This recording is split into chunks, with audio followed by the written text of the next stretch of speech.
So there's an old saying, extraordinary claims require extraordinary evidence.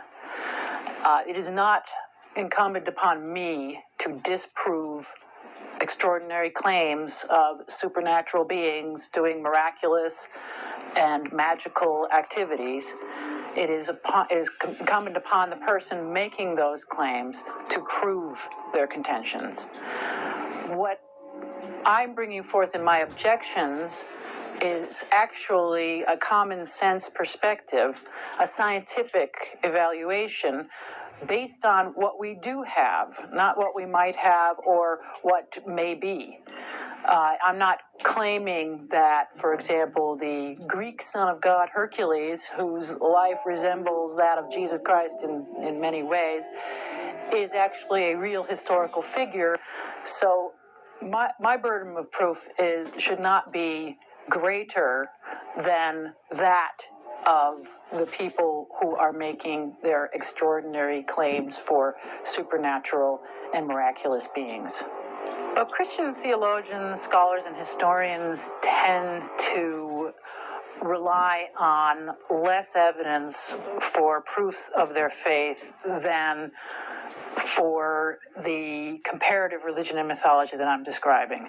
In other words, they will dun me with requests for evidence for every single detail, as much as I can provide, mountains and mountains of it, in a variety of languages, as far back as you can get to the most modern period. And this is what I do, actually. I collected as much as I can find from around the world in as many cultures as possible, dating back as far into antiquity as we possess, all the way up to the most modern research, to show these motifs, to show these origins of various ideas that we find in the New Testament. Now, that is the burden of proof that has been requested of my particular perspective of reality, my thesis. And on the other hand, however, in order to convince themselves that 2,000 years ago, the God of the cosmos came to Earth through the womb of a young virgin girl of a particular ethnicity, performed miracles like healing the blind, walking on water, and raising the dead, transfiguring on a mount, calming a storm, being crucified himself, obviously, and that resurrecting himself from the dead and ascending into heaven, they require, well, pretty much no proof, no evidence other than the New Testament.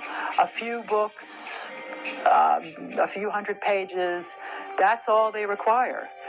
And yeah, so that standard is really quite low.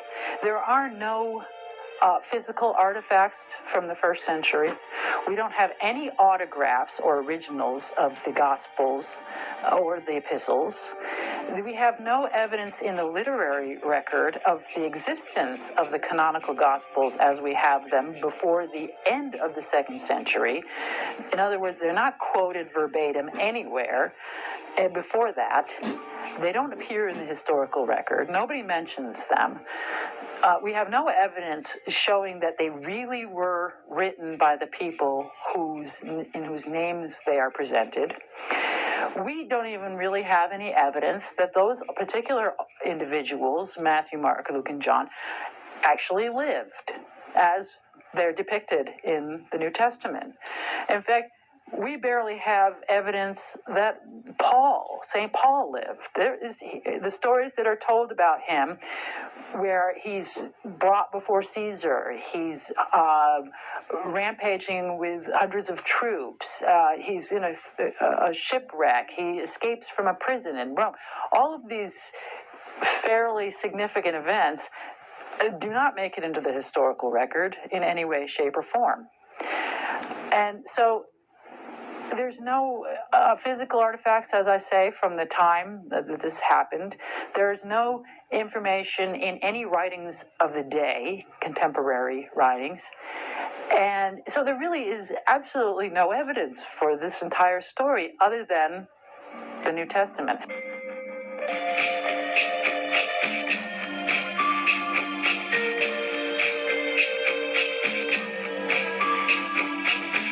my book, Who is Jesus?, I outline the problems in the Gospels themselves that show the non-historical nature of these tales, this tale.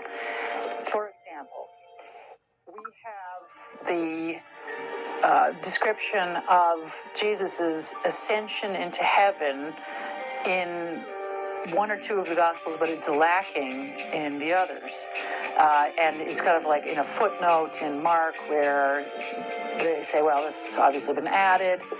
And so you have to wonder, why would the evangelists leave out these various important parts from one gospel to the next?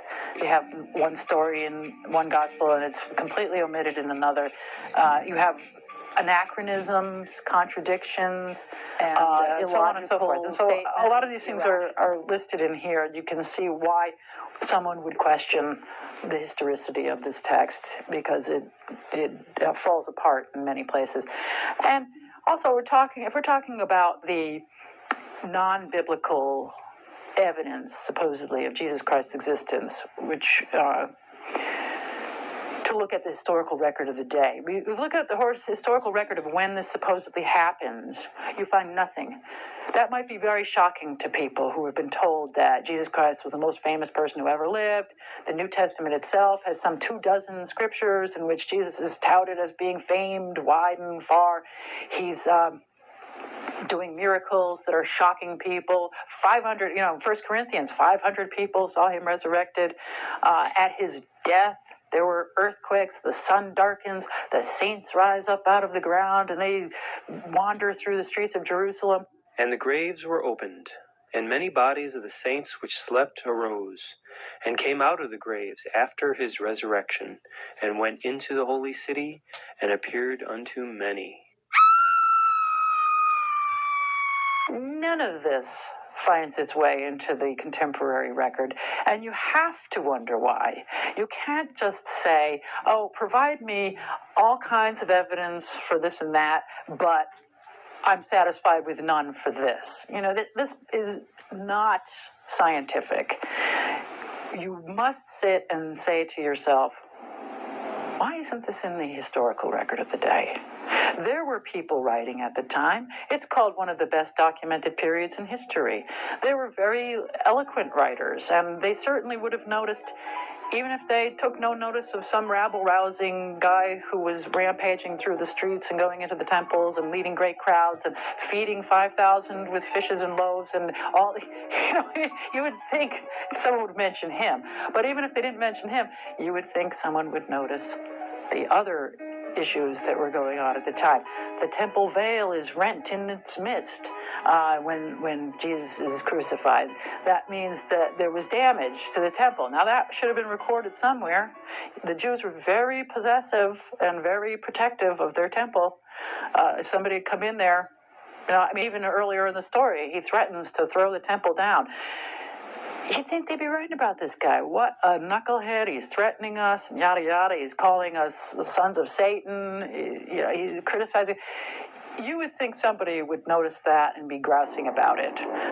Even, the persecution, the supposed persecution of the Christians by Paul, who was Saul at the time. That doesn't make it into the historical record. And it's not like I say, it was only a 90-mile stretch of territory. It's not like this was off on Mars or something. It's a small area. And by that time, as I say, there was plenty of construction going on there. It's a crossroads going down from the European continent into Egypt. There was a lot of traffic going through there for many centuries. This is not some isolated area. There would be plenty of people passing through who would have heard these stories, who would have been amazed, who would have gone into another part of the country or into Egypt. Or we had Philo Judea of Alexandria. Judea's right living at that time, at that exact time. Here is a Jewish man living in Alexandria, part of the wealthiest family probably on the planet, his books, his writings were significant. They make up a very large book today. They were distributed in his lifetime because of his wealthy family.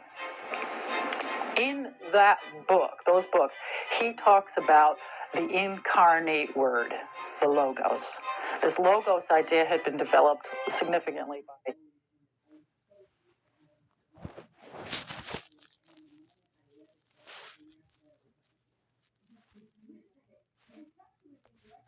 the Greeks, the living word of God.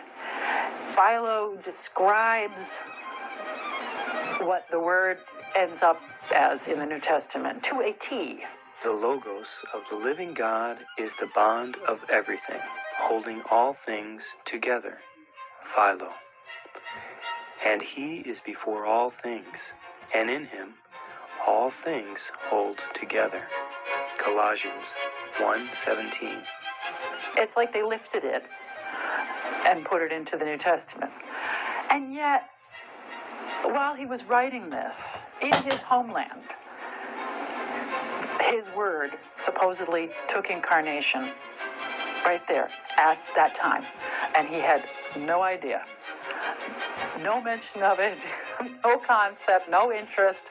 Didn't even say, hey, I hear that my word has taken birth in my homeland. Doesn't even say that. Doesn't say a thing. You have to wonder, why? Is it because it didn't happen? Is it because they used Philo's writings to create this fictional character? If you read Philo's writings, which were published in the mid-20s, before Jesus was doing his ministry, never been heard of. He's still doing his carpentry work, according to Christian tradition. These Philo's writings have so many Christian ideas in them that you really have to wonder. If you had that kind of pipeline, and your works are that well known, and yet then sometime later, these same ideas end up in, almost verbatim, some of them end up in the gospel story. It seems to be pretty obvious when you factor in all of the factors that you need to understand the context and milieu of the day.